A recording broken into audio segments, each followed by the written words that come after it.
Ce soir, on va parler de la Centrafrique où la France est un partenaire stratégique. C'est ce que dit le nouveau Premier ministre. Nous irons également du côté de la Côte d'Ivoire évoquer le retour de Laurent Gbagbo J-1. La RDC, la peine de Vital Kamerhe réduite en appel de 20 ans à 13 ans. Et le Togo, on va parler de ses soupçons de détournement dans la commune du Golfe 7 autour du plateau pour faire le débat. Il y a Firmin Teko Agbo, chroniqueur politique. Bonsoir Firmin. Bonsoir Samuel Niaoui, merci de m'avoir invité. Face à vous, Francisco Napokoura, journaliste freelance. Bonsoir Francisco.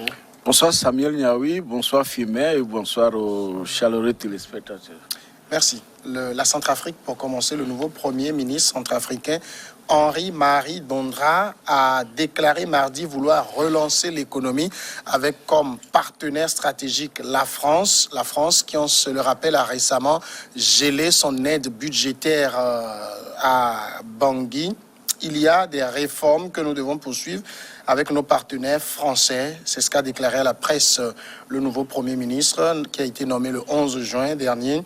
Je pense aussi à l'Union européenne, à la communauté internationale, à bien évidemment à notre partenaire stratégique qu'est la France. Et les autres partenaires vont nous permettre de relancer l'économie. Firmin Teko, on disait au moment où la France avait suspendu son aide budgétaire à la Centrafrique, on disait que c'est une aide dont la Centrafrique ne pouvait pas se passer. Apparemment, du côté du pouvoir de Bangui, on semble comprendre ce message. Bien évidemment, il commence par être asphyxié. Vous imaginez ça, remet un peu en cause toutes les transactions judiciaires dont on a parlé la semaine passée sur ce même plateau, quand on a arrêté ce Français-là, Quignolo. Oui, qu'on traitait d'espion en quelque sorte. Et là, moi, je n'étais pas d'accord avec l'attitude de Bangui.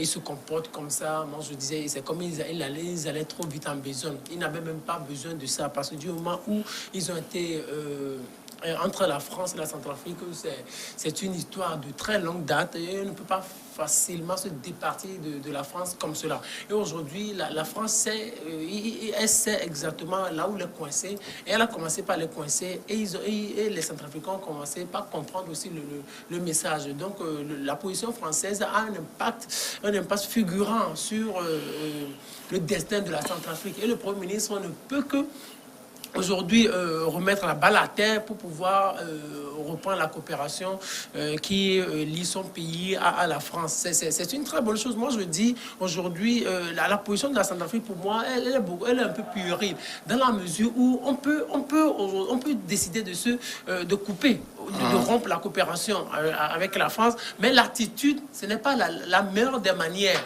parce que la Russie n'est pas un ange, n'est pas un ange, parce qu'on a trouvé la Russie, qu'on va dire que la Russie, c'est le meilleur, c'est l'ange qui est descendu du ciel. Oh, et la France, c'est le diable en personne. On n'a pas besoin de ça. Il fallait juste appeler les Français, demander à ce qu'on revoie tous les contrats, toutes les clauses des contrats qui les lient, et que la Centrafrique ne sorte plus perdant dans l'histoire. Et là, on va redéfinir de nouvelles bases. Aujourd'hui, la situation est telle que même la Centrafrique ne maîtrise absolument rien. Et sur le plan sécuritaire, zéro. Sur le plan économique, zéro. La Centrafrique n'a rien en réalité. Et on se tourne vers la Russie. Est-ce que la Russie peut les satisfaire sur le plan économique? Oh, la France est dans ce pays, ça fait plus de 60 ans.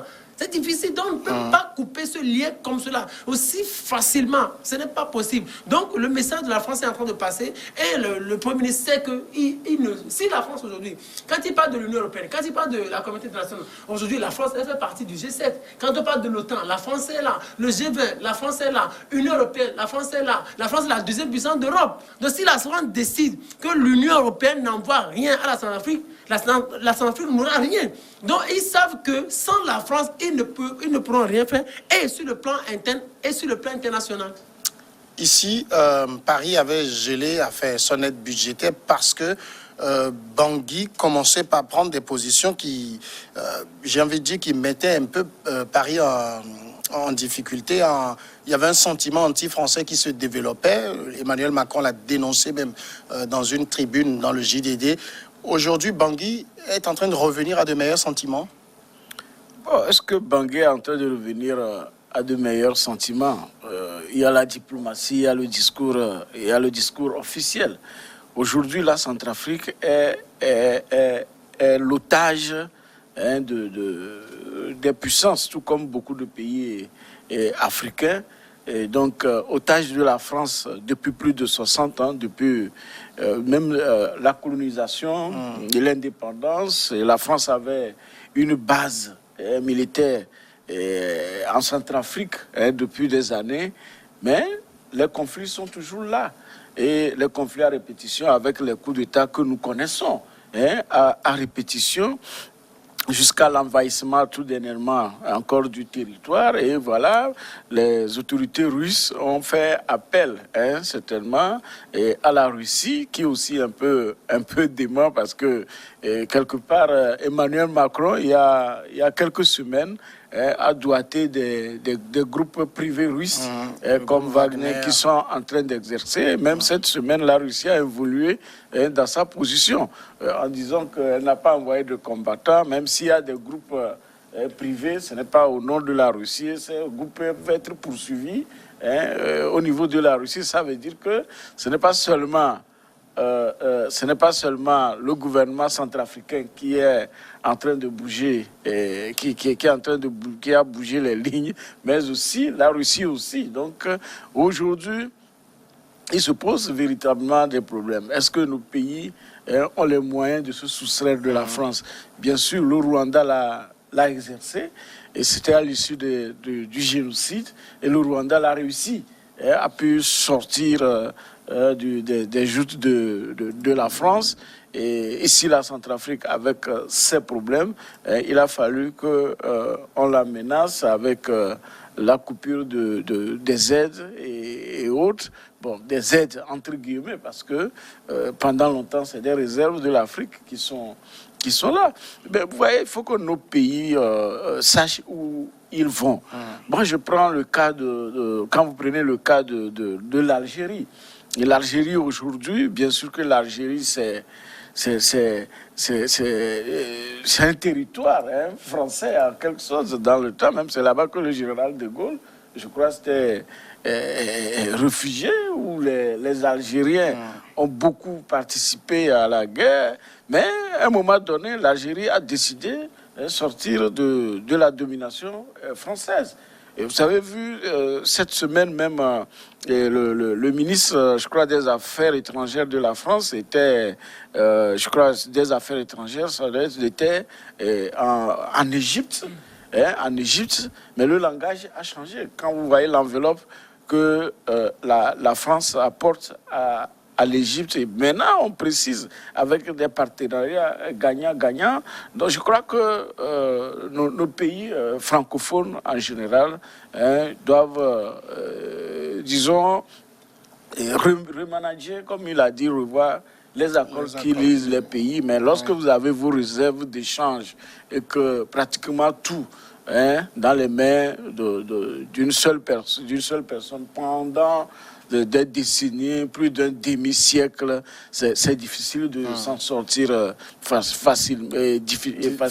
Alors, mais quand le nouveau Premier ministre Banguissois vient aujourd'hui dire que la France est un partenaire stratégique, alors que depuis plusieurs mois déjà, on a laissé les relations avec Paris entrer dans un pourrissement total, est-ce que ces politiques, le sommet de l'État centrafricain n'a pas manqué de tact? Oui, le pouvoir centrafricain manquait de tact. Non, c'est ce qui a toujours manqué aux Africains, c'est ce que j'ai toujours dit.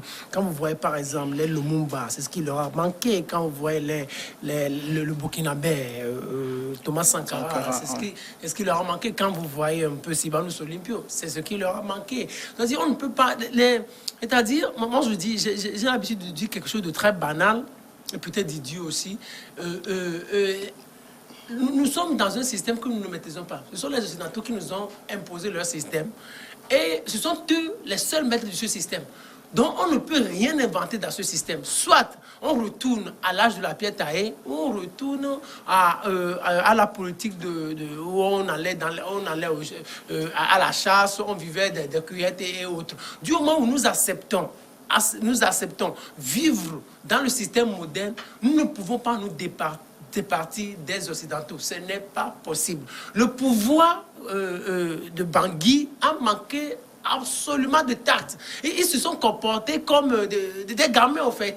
Des gamins qui n'ont jamais vu des choses, qui n'ont jamais vu des Russes, et à qui on n'a jamais fait de promesses. Et quand on leur fait des promesses, on leur fait miroiter des choses. Ils se disent, ah, c'est bien, c'est la bonne nouvelle. L'autre, c'était le diable. Donc, mais en même temps, est-ce que... qu'est-ce que Bangui a vraiment fait? Bangui a fait appel sans doute aux Russes pour l'aider. Bangui n'a pas demandé à Paris de partir. C'est Paris qui a tiré les conséquences, qui s'imposait et est parti. oui, non, le simple fait, ou cette simple affaire judiciaire, sur le plan diplomatique, ça a eu une portée très forte. C'est pour dire simplement que on peut traiter les Français comme on veut. C'est une communication. Ça là, c'était pas pour enfermer le gars, mais c'est un acte communicatif très fort. Et Paris a compris le message. Et c'est pour ça que Paris se dit, ah, d'accord, on va geler l'aide budgétaire. Et puis c'est fini. Donc, ils ont compris tout de suite que si on continue dans cette dynamique, ça va nous être vraiment difficile. Donc, qu'est-ce que la Centrafrique devrait faire? Nous avons une nouvelle coopération avec les Russes. Les Russes vont nous faire ceci. Et vous discutez aussi avec les Français. Les Russes vont nous faire ceci. Vous aussi, vous nous faites ceci. Parce qu'avec les Russes, on a déjà gagné. C'est-à-dire, le territoire presque nous échappait. Aujourd'hui, avec l'aide militaire russe, on a au moins 80% du territoire qu'on contrôle. Voilà, première chose. Deuxième chose, sur le plan économique, Paris, on a toujours besoin de vous. Si on revoyait un peu les accords, si on revoyait les clauses de nos accords, est-ce que ça ne nous avantagerait pas un peu? Donc c'est comme ça qu'il fallait procéder. Il ne fallait pas se comporter comme des gamins, en fait. Moi, je dis, le pouvoir centrafricain a manqué de tact. Ils se sont comportés comme des enfants. Non, je ne suis pas d'accord avec Firmin lorsqu'il traite totalement le pouvoir centrafricain de... Vous ne voyez pas le comportement? Non, moi je dis que c'est toujours dans la logique de négociation. Les autorités centrafricaines ne sont pas quand même des enfants pour penser qu'on peut balayer du revers de la main et comme ça. Et la France, j'ai donné le cas du Rwanda. Le Rwanda vient de loin parce qu'après le génocide, il n'y avait plus rien. Il fallait une refondation. Ici, au niveau de la Centrafrique, il y a encore quelque chose. Donc, et puis, aujourd'hui, je crois, et quand vous écoutez le discours de la France, et des autorités françaises, vous sentez qu'à leur niveau également, les lignes vont bouger parce que la coopération ne doit plus être comme avant. Ils ont dit qu'ils vont déguerpir, ils vont quitter, comment vous l'appelez, le Mali, le Sahel. Ce n'est pas aussi facile de quitter. Ils n'ont pas vraiment dit qu'ils vont quitter. Ils disent qu'ils mettent un terme à leur... oui. Et puis Barkhane, comme ils ont même demandé aux autorités maliennes de se prononcer clairement sur leur coopération. La dernière fois, si vous avez suivi, le ministre des Affaires étrangères de l'Algérie a bien martelé que la France n'a pas dépêché plus de 5000 hommes et autant de logistique dans le Sahel pour protéger les Maliens. Que le casting a été mal fait. C'est-à-dire que ce que les Maliens proposent aujourd'hui de faire, c'est-à-dire de négocier avec les groupes armés et que la France refuse, ce n'est pas du tout normal. Donc, vous voyez que l'objectif de la mission, quand on nous dit que c'est pour protéger l'Afrique, non, c'est pour protéger les minerais qui vont servir à tourner les usines, les choses de l'Occident. Et lorsqu'ils vont quitter aussi le Sahel et tous ces pays, mais c'est la côte qui est menacée. Et la Côte d'Ivoire a commencé déjà par subir ces effets qui dit que est-ce que ce ne sont pas les mêmes organisations pour mettre la pression sur les autorités de la côte pour que les autorités de la côte également, sinon de l'Afrique de l'Ouest, fassent pression sur les autres pays d'accepter la coopération avec la France? Quand je parle de la France, vous imaginez les bases militaires qu'on installe, comme par exemple au niveau de la Centrafrique pendant des années. Mais pour redéployer le matériel, ce n'est pas petit. Pour redéployer le matériel qui a été convoyé dans le Sahel, mais il faut trouver des débouchés. Lorsque je me rappelle, après le tempête du désert, la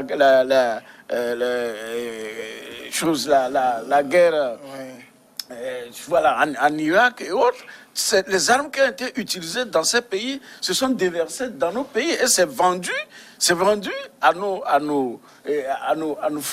pays, à nos ministères de défense. Donc vous allez voir tout le matériel, par exemple, que la France avait déployé, par exemple, en Centrafrique, mais peut-être qu'une partie, lorsque le divorce est venu, et une partie va transiter peut-être pour atterrir au Mali. Et lorsque les Maliens aussi, on est en train de dire que ça ne va pas entre eux, ils vont chercher. La dernière fois, le ministre des Affaires étrangères était au Burkina, ce n'est pas pour rien. Parce que quand vous écoutez le discours de Kaboré, lorsque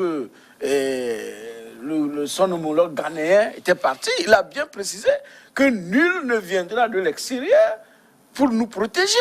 Il a fait, il a droit. Et le lendemain, Jean-Yves Le Drian s'est retrouvé parce que l'étape du Burkina n'était pas prévue dans son voyage. Mais il a dû faire pour aller comprendre le sens des discours que les présidents africains sont en train de tenir. Et je crois que le Ghana également est dans cette logique, même lorsqu'ils ont fait les sommets. Donc aujourd'hui, les pays africains, et surtout francophones, doivent réviser les accords de coopération. On va marquer la première pause, nous reviendrons juste après la pause continue.